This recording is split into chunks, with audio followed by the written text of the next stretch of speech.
Hey, it's Chris Schmidt with the Average Joe Sports Show and spring football in the air. Mitch Sherman here. A lot of talk about Matt Rhule this week, plus Paul Harvey and the rest of the story. Hi, it's Bill Doleman. We'll talk about a school in the SEC that has a new athletic director. And obviously a big story, Elijah Herbel here. Nebraska has their matchup in the NCAA Tournament. Let's talk Nebraska, Texas A&M on the hardwood. How do they match up?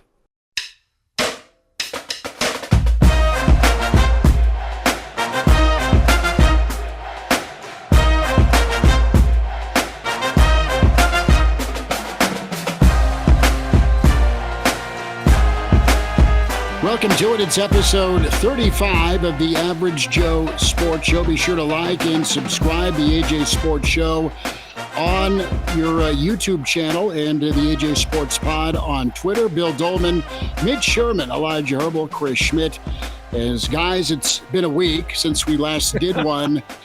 What a week it's been.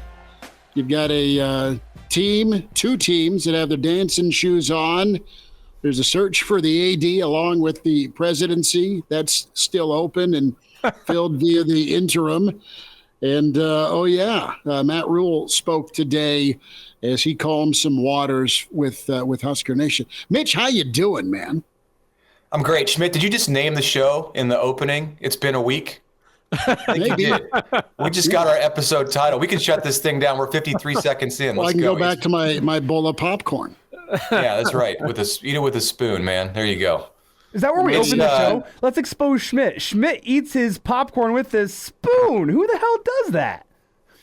It's popcorn that has chocolate and some sort of drizzle, caramel chocolate goodness, and it's just easier.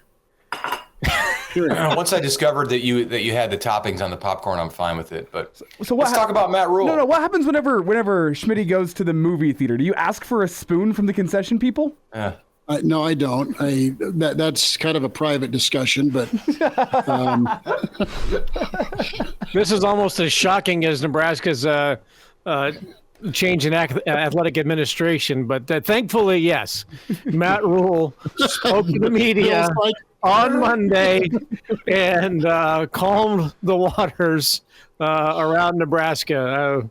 Good on the head football coach, as it was the case for about 40 years where the football coach made sure that everything was fairly okay in Nebraska. Matt Rhule did that today. Is he kind of playing the role of football coach plus like pseudo athletic director and maybe pseudo president also? I know that Nebraska fans did get an opportunity to hear from the interim athletic director and the interim university president on the network, Huskers Network Radio, on Monday night. But it feels like Matt Rhule is actually filling all of those roles, at least like the face of all of those roles in his spare time. Like he talked for 12 minutes on Monday in this opening statement kind of like speech, rally. What else? It was the most thought out, well delivered monologue that Matt Rhule has given since the day that he was hired. And that time he was standing inside of a packed Hawks Championship Center, which is just right next door to where we were on Monday, in a suit, flanked by Trev Alberts, Ronnie Green, and Ted Carter. And they are all gone. And today, being Monday, we got Matt Rhule in a cutoff hoodie, giving just as inspired of a sermon about the state of the University of Nebraska, Nebraska athletics, the Nebraska football program, the people of Nebraska, his family. It was everything, and I think most people who watched it, felt it also came across somehow with all of that as the intention today, or the purpose of today initially was to preview spring practice. People came away feeling like this was a very genuine moment for Matt Rhule. So he's a gifted speaker, and again, we got to see that on Monday. The only thing missing was "If we die, we die," to, I was missing Kevin Bacon screaming all as well. Well, but it was interesting. While I was waiting for that, he ended it with, hope you got something out of that. I mean, that's how he wrapped up those 12 plus minutes. Well, sorry for going a little long. Hope you got something out of that. And I texted Schmidt that, after that, you have everybody in Nebraska sharpening up their pitchforks and loading their muskets. That if anybody dare do anything to Matt Rhule and Ed Foley and company, you're going to have to go through the 1.9 million farmers that everybody considers themselves in the state of Nebraska today. It was brilliant. It was what was needed. And, look, I'm an Osborne disciple, no question about it. But I think Matt Rhule in 13 months and maybe in the last 5 days has done something that I didn't think was really possible. And that is elevate himself, whether he knows it or not, into endearing himself into, Nebraska folklore in a way that Tom Osborne did. That, you don't really want to have the football coach, be maybe the most important person in the state, but Tom Osborne was for many years. Bob Devaney was. And you had Ron Roskins, the university president for many years. And you can't even think who some of the chancellors were, because it was always, Martin Massengale. Yeah, it was just, don't screw anything up over there across campus. We got everything okay over at the stadium's fine. And as a result, the rest of the state is going to be okay. And I think Matt Rhule has elevated himself into that folklore in Nebraska. And it's really, really important at this time. 13 minutes in 13 months, it's all okay. And being the state's therapist, send the invoice, man, because that's been the thing, right? It's been a situation where it's and Rhule even talked about it, taking calls from a lot of national folks. Hey, dude, when's your contract up? And he went into that detail. And Mitch, I also know you asked him about the infrastructure part, because he was complimentary of Trev Alberts. We'll get to Trev in a minute. He was complimentary of the guy in the maroon coat that looked like he wanted to run today. But playing to the band, yeah. Yeah. But you also have Rhule as a guy that I think isn't going to say no to some of the upgrades. To your question you asked him, Mitch, about what's needed. Go into that a little bit if you want, but there's still things to tackle. But you feel better a little bit if you're a Nebraska fan. I would think at least you can exhale a bit. That all right, you've heard it's going to be okay, but the guy you believe that tells you it's going to be okay made you feel so today.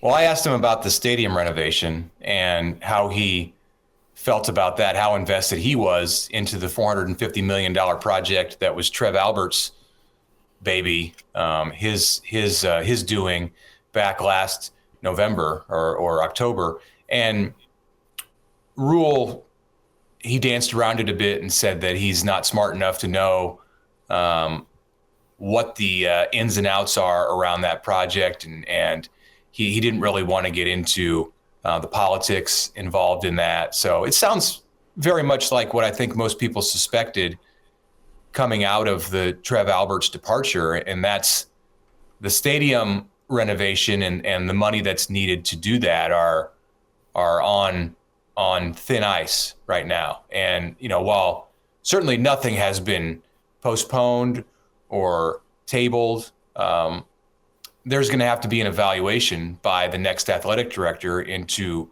what's feasible, not just what's right for Nebraska to do in this moment, but what can Nebraska afford? And, perhaps we'll find out that some of what led to the disharmony involving Trev Alberts was related to fundraising and the big stadium project. I think there is enough knowledge out there that I can say Nebraska at least hoped to enter into a conversation with the state to, for the first time ever, receive some kind of funding for that project from a governmental entity. And we've seen Governor Jim Pillen get involved now very much in commenting on Trev Alberts' departure and in issuing a call to action for the regents to move on this president search. It's a very political thing. And I think the stadium issue is wrapped up into some of those political conversations, whether it's just having the backing of politicians like Jim Pillen and the regents, or if it goes deeper than that and it involves potential state funding, which may or may not still be there. So these are all discussions to have at a later date, but I wouldn't necessarily make plans if you've got seats in South Stadium next year and you thought they were going to be gone. And I'm talking about next year as in 2025. You might want to hold on to those plans, because it's possible that end of the stadium isn't going to come down, at least not as soon as was once expected. Well, if you requested work off to make it down to Lincoln for the stadium demolition at the end of next season, I'll just say now, I wouldn't plan on that happening. I'd maybe call your employer and say, you know what, I can work again. Even if it does happen, I don't think it's happening at the end of next season. That timeline is not making sense. I mean, there was definitely going to be some preparation that was going to go down this spring in order to get ready for it before football season. That hasn't begun yet. And with that in mind, even if this does happen someday, which I think is still possible, it's not going to happen at the end of the 2024 college football season. I don't think they're going to have construction started in 2025. The timeline, even if it does someday happen, is not going to be in the near future. I'm of the opinion that this plan, as it stands right now, is going to be scrapped.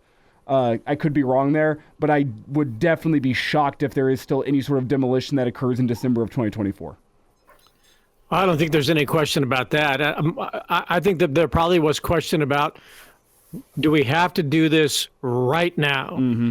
When the other facility, the locker room and all that is still, in its finishing stages in both construction and I believe funding, because you never know what the final bill is going to be until they finally turn over the keys, right? And that was a monster project, whether it was needed or not. It was done, and the money was there, and done at a very difficult time. Weight room's open. It is. Finally, I think as of this week.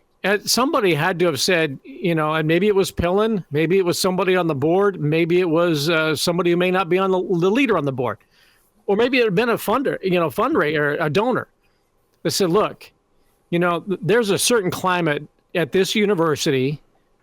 Financially, there's a climate in this country culturally.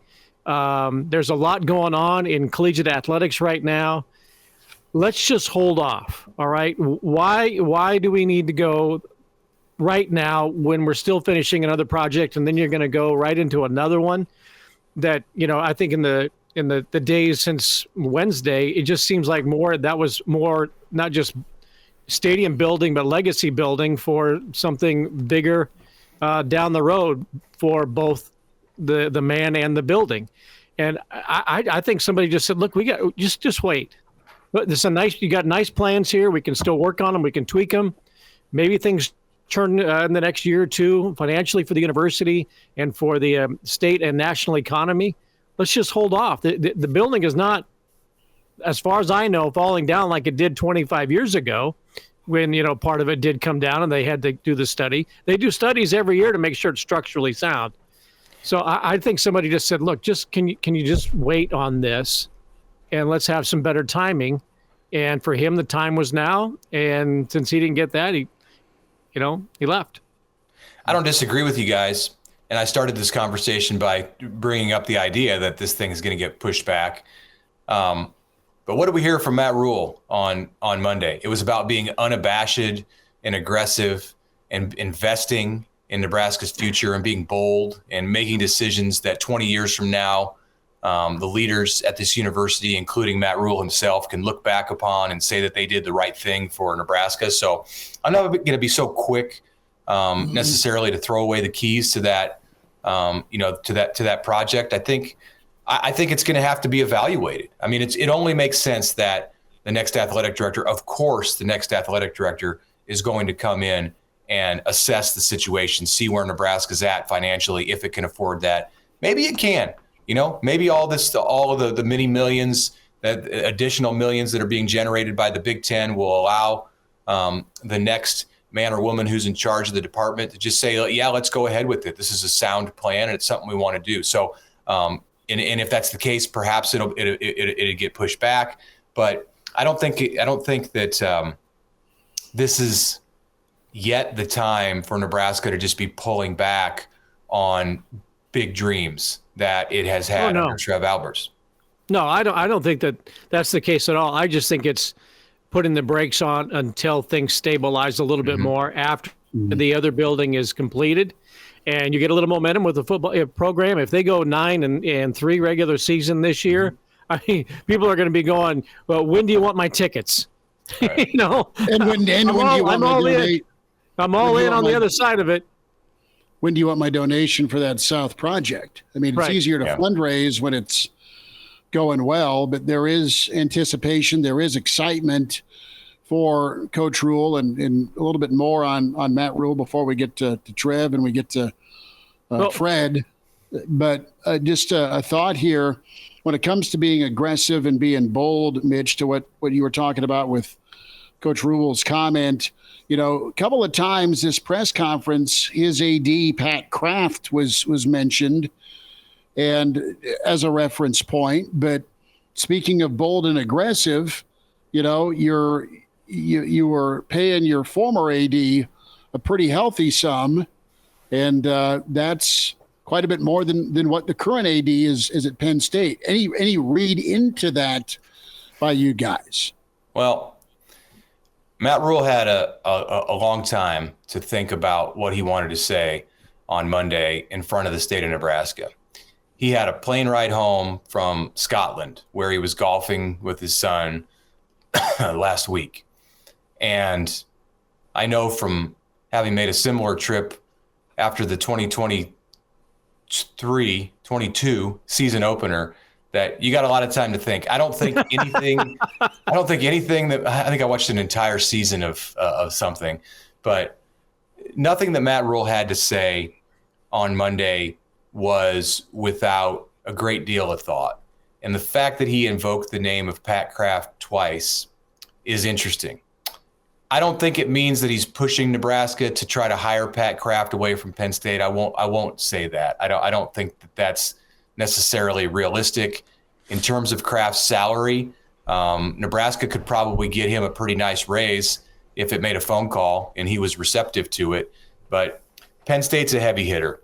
And to think that Nebraska could steal Penn State's AD, is even a little bit more ambitious than to say that Texas A&M could steal Nebraska's AD. A&M obviously has endless amounts of money too, and the Trev Alberts to Texas A&M thing was not about money. If Trev needed more money at Nebraska, he could have had more money at Nebraska. So what I think it was more about is the kind of connection that Matt Rhule enjoyed with Pat Kraft and with Trev Alberts. He talked a lot, Rhule did, about his relationship with Alberts and how he was so impressed with Trev Alberts' vision and foresight, and how Alberts was on the cutting edge of talking about things like revenue sharing in college football. And Rhule appreciates that kind of forward thinking.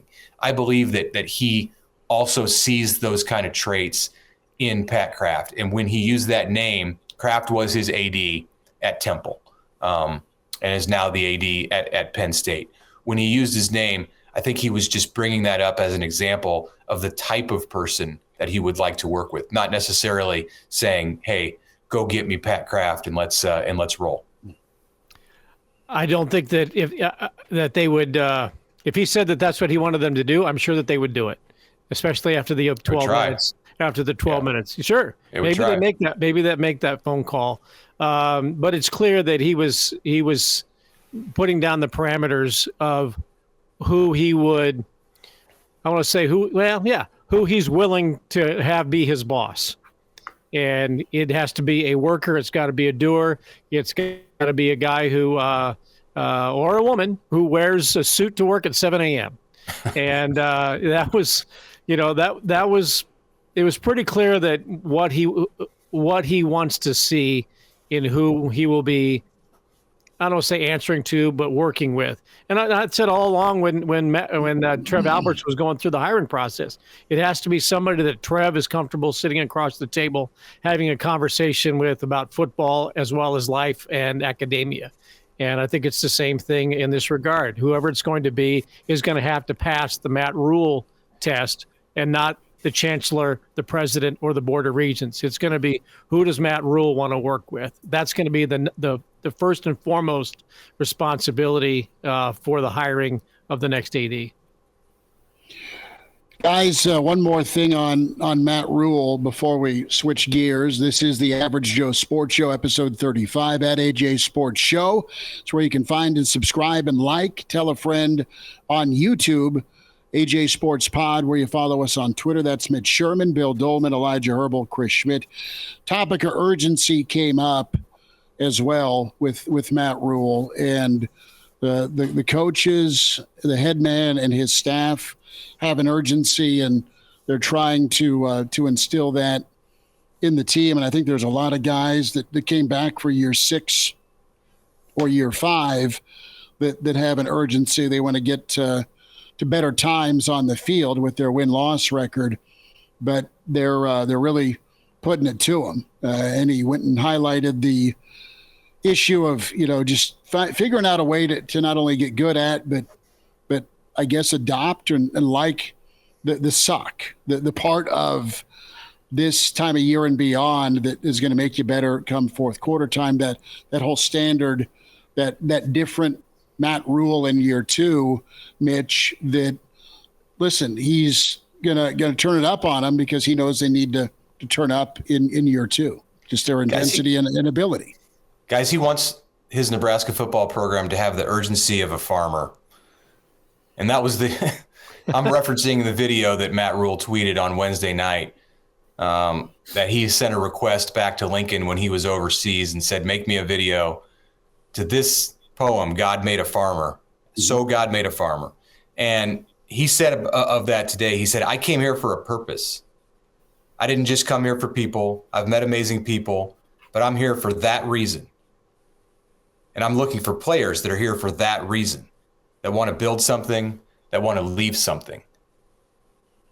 I think that message that Matt Rhule conveyed today and also last week in the hours after Trev Alberts left for Texas A&M is at the heart of all of this stuff that we're talking about with the coach and why he appeals to Nebraskans in such a unique way. So, basically it all comes back to Paul Harvey, who has been introduced to a new generation of Nebraskans. Paul Harvey, Elijah, died 15 years ago at age 90. So people of a certain age have no idea who he is, and yet his words out there spoken on Twitter the other night in that video that Jordan Litton, Matt Rhule's video guy back home, produced, they resonated with Nebraskans in an entirely new way. So I just wanted to bring that up about the So God Made a Farmer poem, because we haven't talked about that yet. And it was just another unique and somewhat astonishing way that Matt Rhule was able to connect with Nebraskans.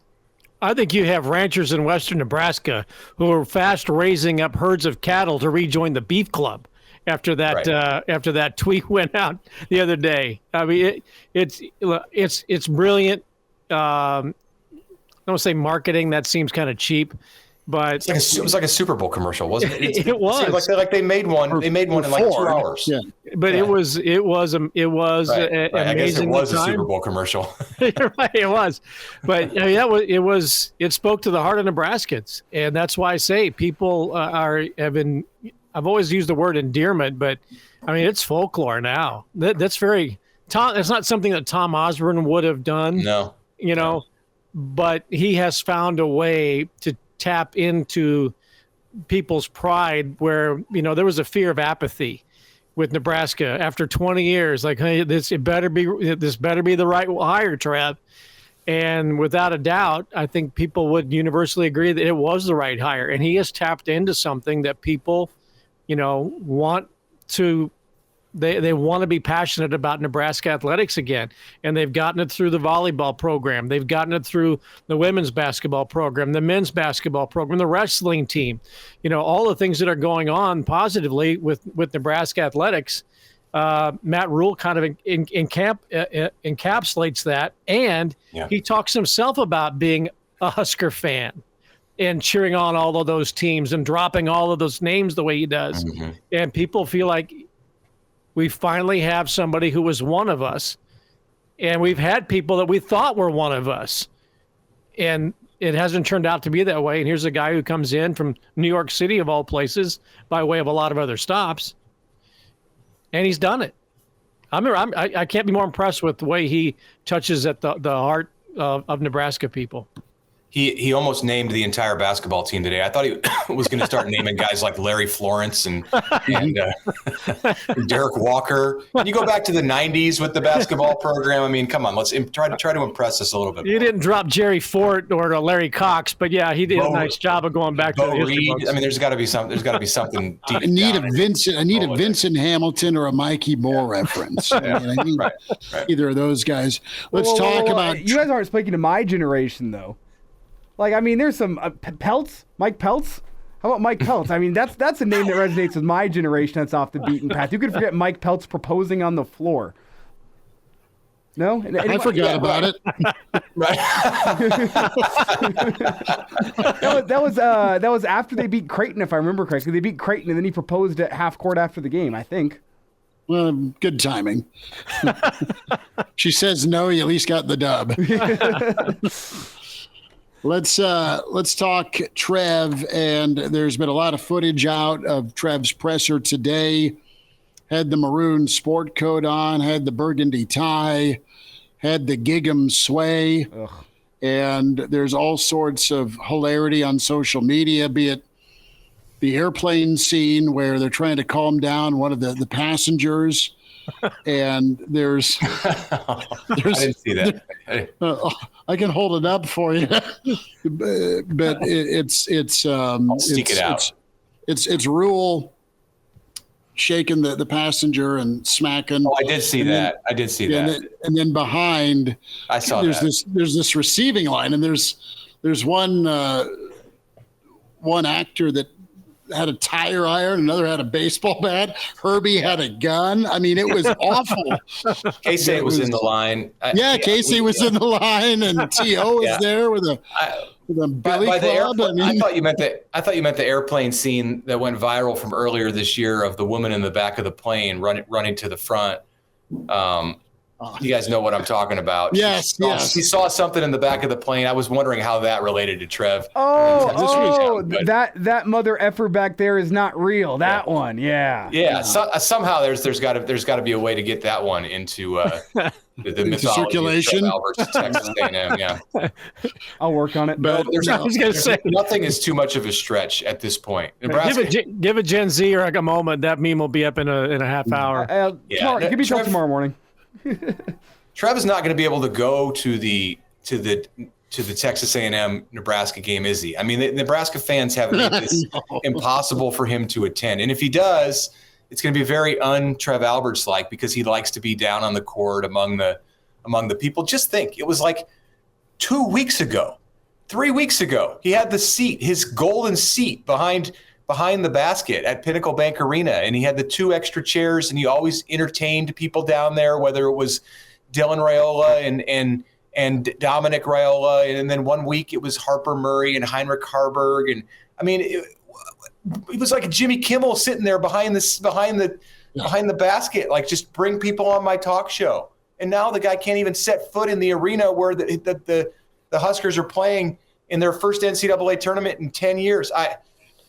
He either has to stay home and be in College Station because, like, the tennis team is playing and that's more important for him to go see that, or just jet in, get up in a suite in the arena there in Memphis, and don't come out. because I don't think he wants to show his face among that crowd.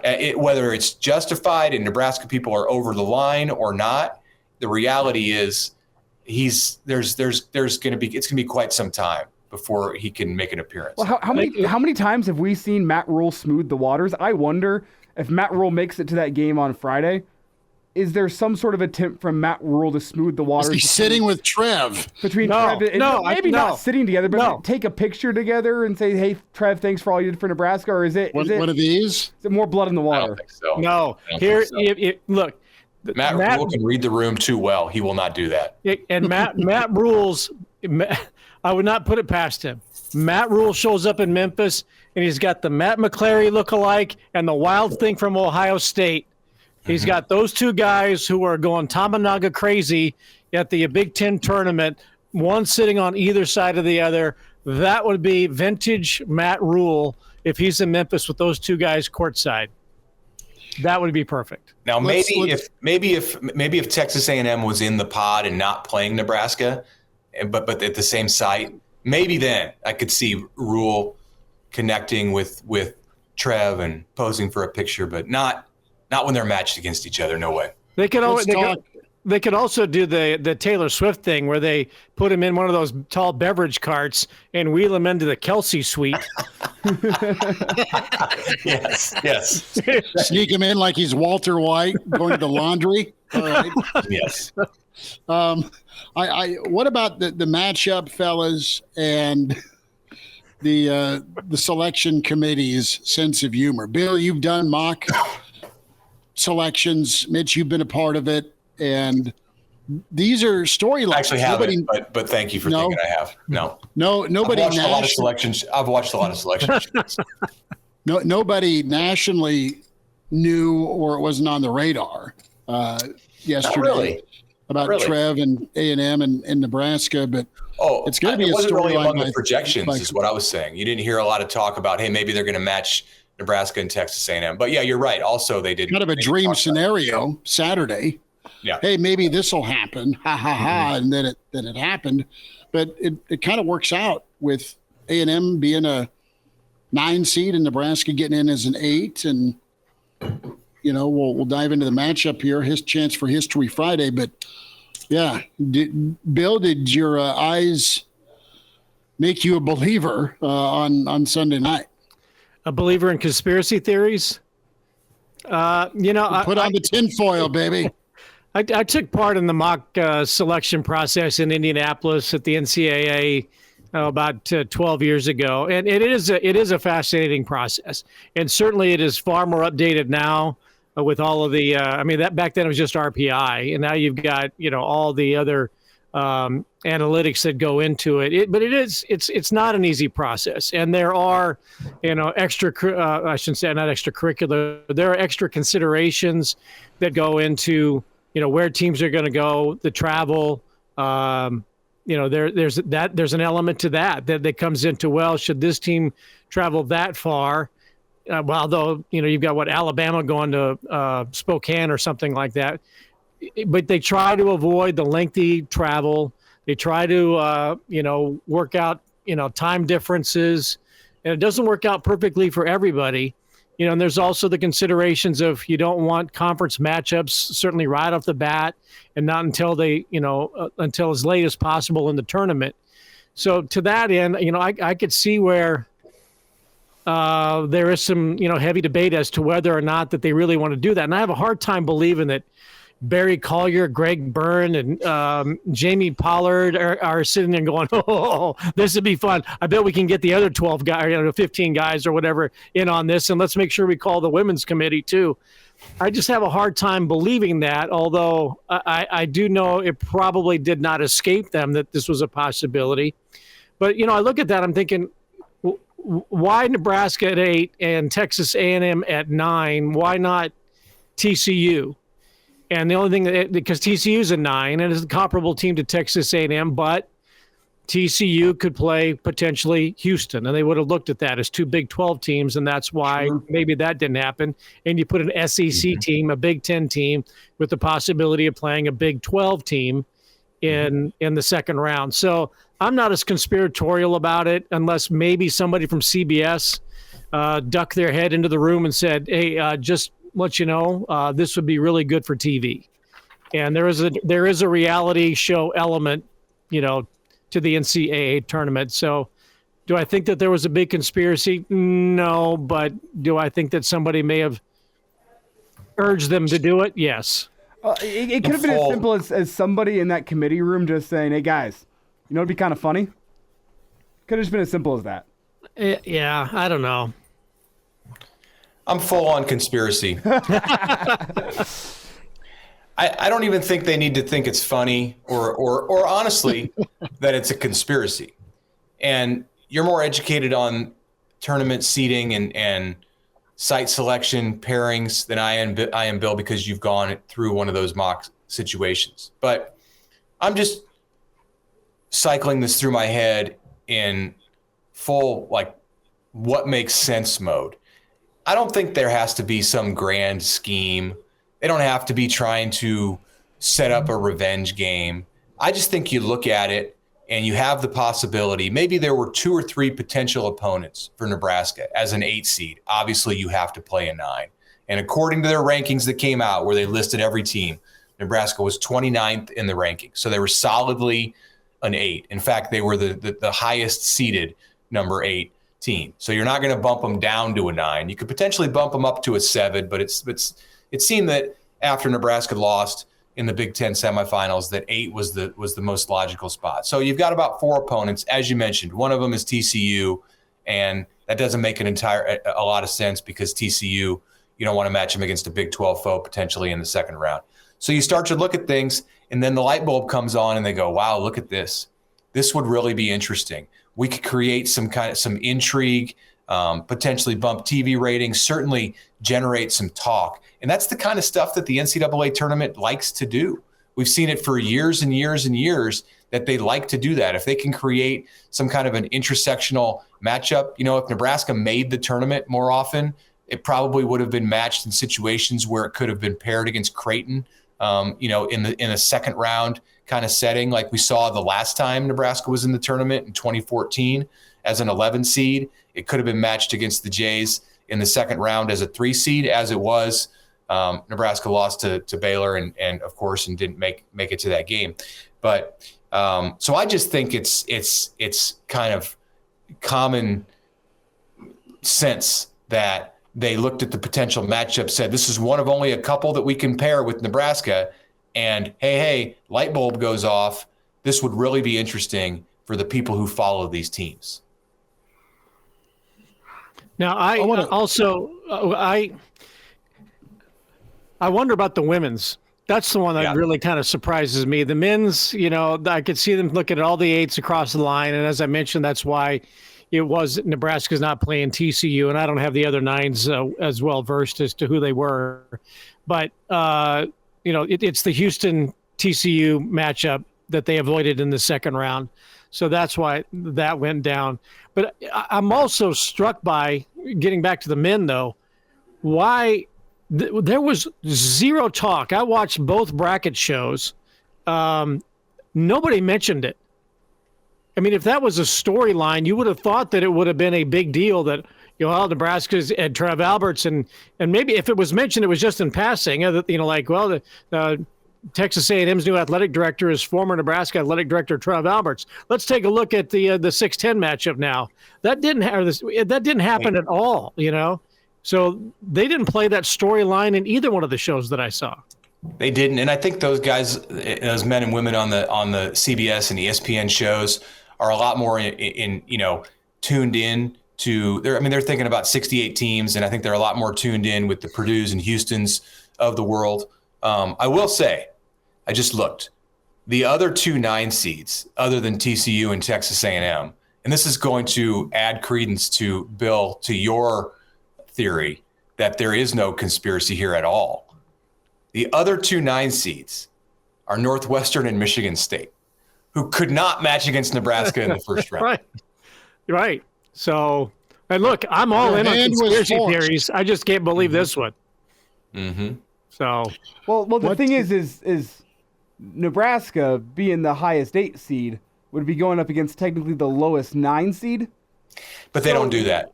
But I know they don't technically do that, but like you could have moved some 10 seeds up. Didn't have to be Michigan State or Northwestern. I mean, they or knew you what could they have were moved doing. Nebraska to a 7. Yeah. As the highest seeded 8, you could have bumped them up to 28 in your rankings to avoid a conference matchup. But why do it when you can get Trev Alberts on the Trev's bowl? I don't think there's anything out there that can convince me that the selection committee did not know what they were doing and just happenstance. Oh, this look at that. We didn't need to. That's why I say about the women, because I was surprised Nebraska's women were a 7.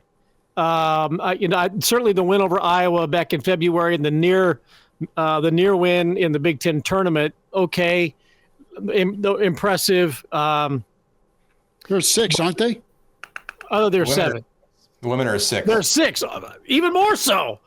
Yeah. That one seems like, hey, they just watched the men's selection show and thought, let's move some things around real quick because this would be really spicy. That's where I'm going like, wait a minute here. That Nebraska women's basketball team was good, but 6 tells me that it was really good. And on further inspection, the women's pairing looks like more of a conspiracy situation than the men. Yes. After seeing the men's selection committee filled with the likes of Barry Collier, Greg Byrne, and Jamie Pollard, I haven't looked at the women's committee, but I expect that if we open it up, it's going to be like Paul Sanderford, Angela Beck, Connie Yori, and R.T. Slocum. Is Rob Childress on the women's selection committee? Some guy named Dollar Bill. Is he out of retirement? He's the chair. He's the American. I want to get your reaction. Did you guys see the footage though? Trev at the intro press conference. Yeah. What did I tell you on Wednesday, Schmitty? It was going to be Dana Altman to Arkansas Part 2. Yeah, Dana and Pig Suey and the horror of just new place, different customs, right? And Trev is a better actor than Dana Altman because Dana Altman almost vomited. But he might not be a better dancer, bless his heart, because he's trying to do that damn sway. And kids were doing it fine, but the arthritis was kicking in from all those 3rd and 8s. He killed quarterbacks. I mean, that just looked. Everyone else was having a good time, and then there's the guy you're doing it for. I'm not going to say hostage situation because that's bad, but it was uncomfortable to watch. Yeah, it doesn't help that in addition to the dance that they were doing, there's some kind of a whoop or a song that they're singing, and the Alberts family just had absolutely no idea what they were supposed to be saying or chanting or whatever. So they're standing there with like their mouths shut, smiling awkwardly, and the old guys over here, who it's whether it's the university president or the chair of the selection committee, they've got the whole thing going with the song and dance. I don't know. Well, I'll reserve judgment. They don't do the bonfire anymore at A&M, do they? But they still have yell practice, so we'll want to see Trev leading yell practice. Is he having to walk Reveille right now as we tape? I mean, is that part of the duties too? No. That's a corpsman that has that duty. Yeah. No. His duty and his duty alone. Thank you, Bill. And have you heard about all the insanity with like the dog, like the handler? Like the handler has to bring it with him everywhere he goes. For like the year he handles the dog, like anywhere he goes, the dog has to come with him. The dog is like a free pass in College Station. If the dog barks in class, the professor is required by university guidelines to dismiss the class. Like there's just insanity, like cult-like stuff with this dog. Like the dog is allowed anywhere on campus.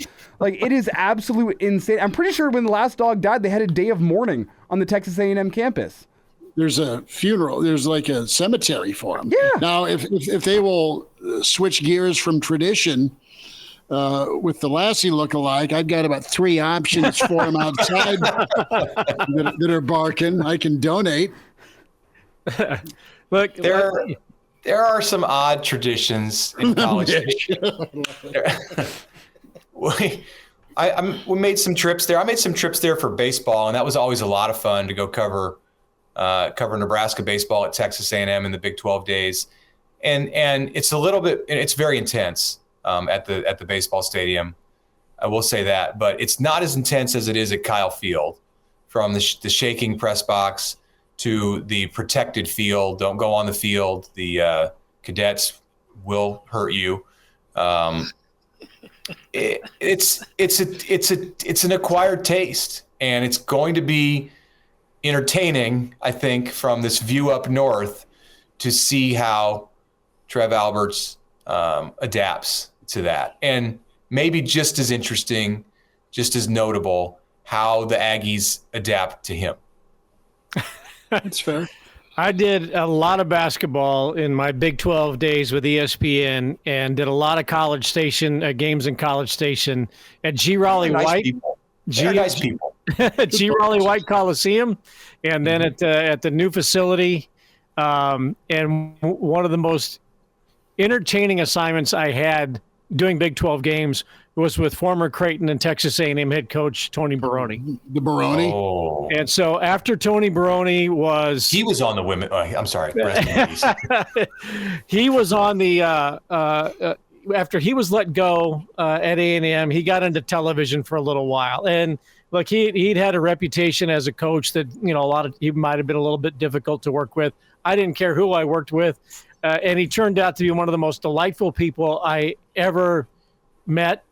Certainly called games with. It wasn't his forte, but boy, that guy could tell a story at dinner like Don Bryant at Nebraska. And he would tell me story after story after story about Texas A&M and what it was like for him to get acclimated coming down from Omaha, and the promises and all of the parameters and everything that he dealt with. And it was, I look forward to those assignments. And back then, Texas A&M was drawing, 800 people to their men's basketball games. But damn it, having dinner with Tony was a history lesson in Texas A&M. And I lived in Houston, on 2 different occasions. So you get your fill of it in that regard too. But the stories that Tony would tell about what he had to deal with was amazing stuff.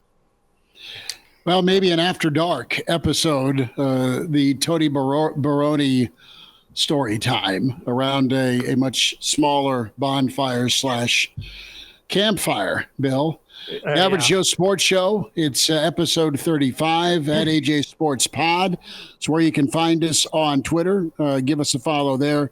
The AJ Sports Show can watch the show that way on YouTube, Spotify, and iTunes for the digital download. Like, subscribe, give us a review. We appreciate it. Mitch Sherman, Bill Doleman, Elijah Herbel, Chris Schmidt. Guys, let's get to Friday. Let's talk Nebraska. Let's talk A&M. Fred and company. Fred's presser was good. They were out at Firethorn hanging out.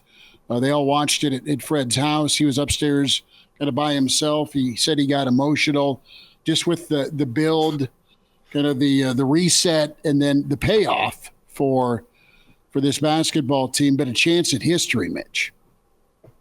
Fred just crying in his bedroom by himself, or how exactly did that look? I don't.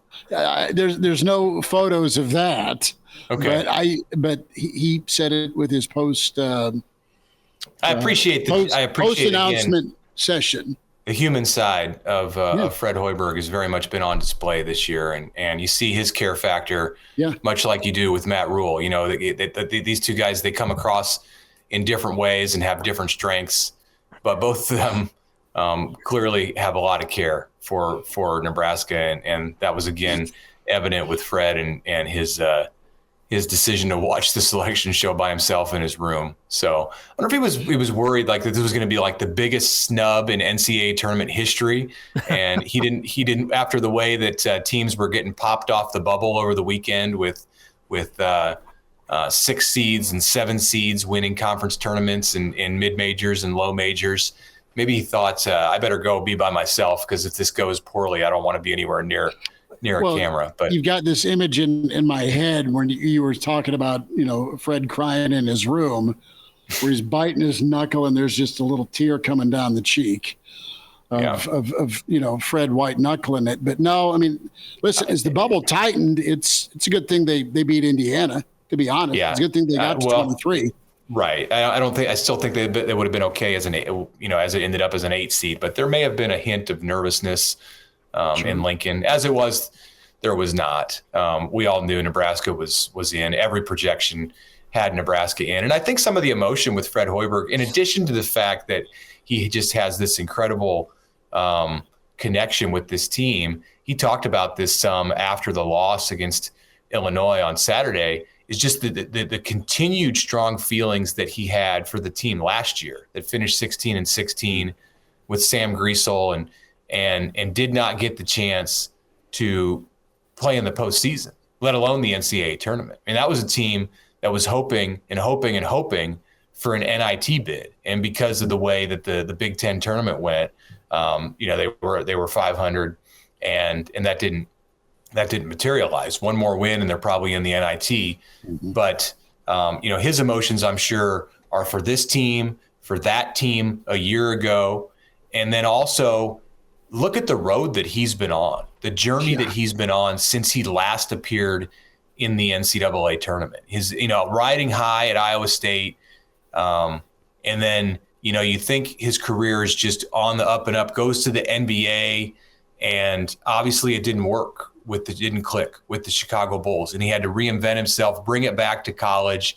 And at Nebraska for 3 years, it wasn't working until he started to turn a corner late in that third year, after going through COVID and going through changes on his staff and really redesigning, reconfiguring the way that he put a team together. So all of that, it's completely understandable that he's got the emotions that he did. He would almost not be human, robot-like, if he went through that process on Sunday and didn't feel a great amount of emotion. Not to mention the fact that his son is a big part of getting him to this place. So it's hard not to be happy for Fred Hoiberg, and he got Big Ten Coach of the Year, which was a sham. Sorry, Matt Painter, but you had the 2-time National Player of the Year. Yeah, right. You're supposed to win the league. Right. But they're headed. I've talked enough. They're headed to Memphis, obviously, and we've talked about Texas A&M and a chance to make history. I think Fred was just scared that if Nebraska was not in, that he was going to go Dallas Cowboy fan on a 120-inch monitor that he had mounted on the wall. He might have.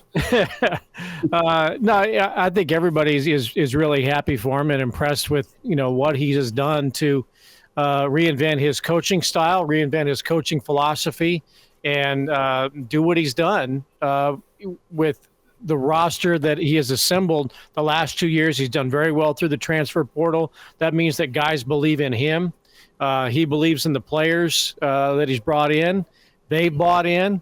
And Sam Hoiberg is really emblematic of the turnaround, because, it was his defense last year. There really was kind of a spark plug. It was almost like his defense kind of saved his dad's job. And then he got, never got the big numbers, but people just love watching Sam play. And it kind of endeared people to that basketball team last year, and it's carried over this year. People are glad Sam was back and all the other players that they brought in. So this is as complete a team as there is in the country. It may not be the best team, but it's complete in the way that they've got defined roles. They play their roles well. They accept them. They've got good unselfish bench players. Marcus Lawrence coming off the bench in the latter stages of this season. It's really been a joy to watch, and there aren't many teams in the country like Nebraska right now. And maybe imagine what Sam Hoiberg would have been like on the 2018 or 2019 team. It would have been like a fish out of water. His style and the way that he plays and what he brings to the court it just wouldn't have fit on those teams in the way that Fred put them together. So I think his journey alone is representative of how far this program has come and the changes that Fred's made in the way that he puts it together. And who would have thought 2 years ago that one of the key cogs on a run to the NCAA tournament would be Sam Hoiberg? Like a guy that was a walk-on down on the bench. I mean, first couple times he made it on the floor as a Nebraska Cornhusker. You get that cheer from the student section, the fan favorite. We never thought we'd see this guy. Look at this. We get to see Sam Hoiberg. I don't want to call it a sarcastic cheer because it's not that, but the cheer of the underdog. Thinking that Sam Hoiberg is this underdog story coming off the bench, and he's made it into a game. You may never see the court again this season. We got to cheer. I mean, and he's been the ultimate underdog story, but he is no longer that. Big Ten coaches know what Sam Hoiberg is. Husker fans know what Sam Hoiberg is. Now, Texas A&M is probably going to figure out what Sam Hoiberg is on Friday. And you look at that matchup, like it's advantageous for Nebraska, I think, when you look at Texas A&M. Obviously, in an 8-9 matchup, it's always going to be close. There's always going to be little things that are the difference in games like that. It's going to be the same story on Friday. These two teams are somewhat evenly matched, but Nebraska's a team that I think can take advantage of Texas A&M's weaknesses. The big trump card that Texas A&M has is their offensive rebounding percentage. They did really well in the Big 12 this year on the offensive glass. Does that style translate against a Big 10 basketball club that, should be noted, was not near the top of the Big Ten in terms of rebounding? That's interesting, but Nebraska shoots the three ball well. They defend inside the three-point line really well, and those are two things that are advantage Nebraska. Texas A&M is not a great three-point shooting team. Nebraska's been good at turning teams into three-point shooting teams, so Texas A&M needs to have some success from behind the arc to take down Nebraska. On the flip side of things, Texas A&M does not defend great. They're pretty middle of the road in terms of stopping the three-point shot, and Nebraska puts up a lot of threes, and they make a lot of threes. Those two things are advantage Nebraska. It's a case of Texas A&M, I think, needing to really, really make some hay on the glass and clean up some misses because they're shooting under 30% from the year from three. They're shooting under 40% from the year from the two-point line. And if those trends continue and they don't clean up the offensive glass, it could be a game that Nebraska wins handily. Here's one of my biggest fears. Sorry, Schmidt. Here's one of my biggest fears in the game is officiating. Because Nebraska has a style that they played their last 18, 20 games, Big Ten style basketball. You see the same crews, week in, week out, game in, game out.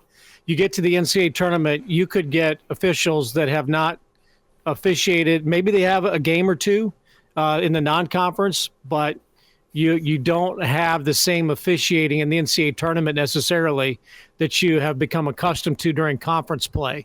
And so Josiah Alec, whose all-out hustle is a staple and a trademark of this Nebraska team, could find himself in foul trouble, quickly. Sam Hoiberg could, Rank Mass could. That's a fear of mine, is that they're going to get a crew that's not used to seeing Nebraska, and you might get some egos. Teddy Valentine's back, and sometimes officials get to the NCAA tournament and they want to be part of the show. And if Nebraska's style is a little too, I don't want to say frenetic because they're not that way. It's a controlled sort of chaos at times. That can lead to a lot of early whistles and completely change a game. Guys, I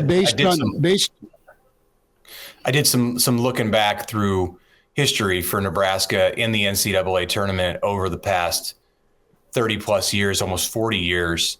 In the games that it's played, only once has Nebraska gotten off to even a decent start in its 7 NCAA tournament games. They're all losses.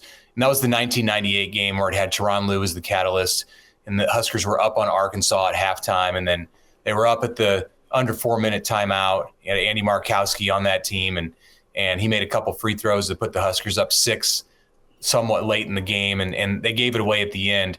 All of the other games were marked by pretty much what you're talking about, Bill. Just a team that was somewhat out of sync with the environment in which it was playing. You get used to playing within that conference, whether it's the Big 10 or the Big 8 or the Big 12, through the different periods of Nebraska history. Some of that's officiating. Some of it's just the guard play and how accentuated it becomes in NCAA tournament play. For whatever reason, it just hasn't clicked for Nebraska. So they have to be cognizant of that, of the fact that it's a different game. This is a different team. You've built your team to win in the Big Ten. This isn't a Big Ten team you're playing.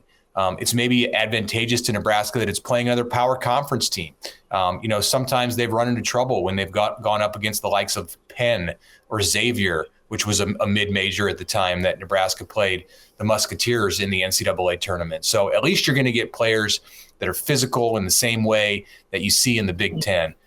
There's just something about NCAA tournament games that have not worked with Nebraska basketball and the style of Nebraska basketball. And it's probably worth some time for Fred Hoiberg and his crew to look into that, even though they had nothing to do with all of those games. They're if there's one thing to take comfort in thinking about all of that, it's that Hoiberg's had success and that he does know how to win in the NCAA tournament because he's done it at Iowa State. And how about this, really fast?